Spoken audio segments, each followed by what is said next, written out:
Alvin কালীচরণের মতোই নাকি অনেকটা দাপটে ব্যাটনা, মানে ওই যা যা চালানো সেগুলো চালাতেন এই কালীচরণ বাবু, মানে কালীচরণ বন্দ্যোপাধ্যায়। উনি তখন ছিলেন নাকি ফিরহাদ হাকিমের ওএসডি। এগুলোই সব শোনা যাচ্ছে এখন। ফিরহাদ হাকিম যতদিন মেয়র ছিলেন ততদিন তার ওএসডি হিসেবে দাপটে কাজ চালিয়ে গেছেন তিনি। এবার দেখুন, সেটা মেয়রের খুঁটির জোরেই হোক বা যে কোনো কারণেই হোক, পুরসভার ভেতরে বাইরে কলকাতার যে কোনো কাজে নাকি কালীচরণই শেষ কথা বলতেন।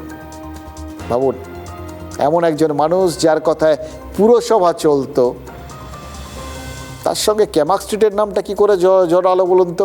কারণ ক্যামাক স্ট্রিটের কথাতেও নাকি সব কিছু চলতো। এটাই তো আমরা এতদিন ধরে শুনে এসছি। এবার একই সঙ্গে এক বনে তো দুজন বাঘ থাকতে পারে না, শেষ কথা তো দু জায়গার থেকে আসতে পারে না। তাহলে শেষেরও একটা শেষ আছে বলছেন। এবার ঘটনাচক্রে ওই ক্যামাক স্ট্রিটে অভিষেক বন্দ্যোপাধ্যায়েরও তো অফিস ছিল। বিজেপি যদিও অভিযোগ করছে যে কোনো বেআইনি কাজে অনুমোদন দিয়ে কালীচরণ কাটমানি পেতেন এবং সেই কাটমানির ভাগ নাকি ক্যামাক স্ট্রিটে অভিষেক বন্দ্যোপাধ্যায়ের অফিসে পাঠাতেন। এটা বিজেপির অভিযোগ।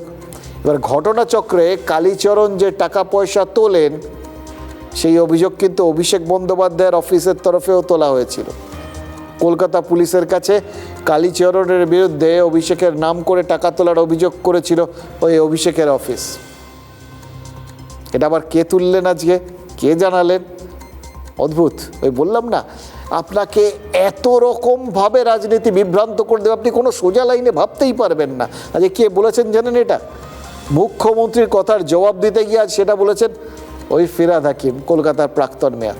এবার ভাবছেন তো এটা কি হলো?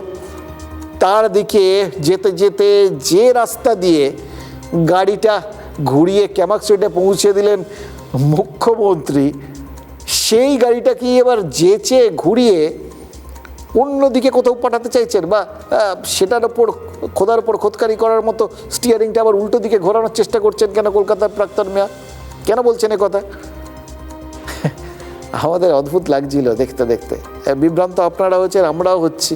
আমাদের শুধু একটু মাঝে মধ্যে একটু ওই ধরে ধরে বোঝার চেষ্টা করি, তো তাই চেষ্টা করছি যে কোথাও গিয়ে ফিরহাদ হাকিম কি আঁচ করতে পেরেছেন যে কালীচরণের সাথে ক্যামাক স্ট্রিটের সম্পর্কটা খারিজ করতে না পারলে তাহলে সেটা সেই পুরনো তৃণমূল হয়ে তার কাছে শেষ পর্যন্ত পৌঁছে যেতে পারে, তার উপর আরও চাপ তৈরি করতে পারে, আজ না হলেও কাল চাপ করতে পারে।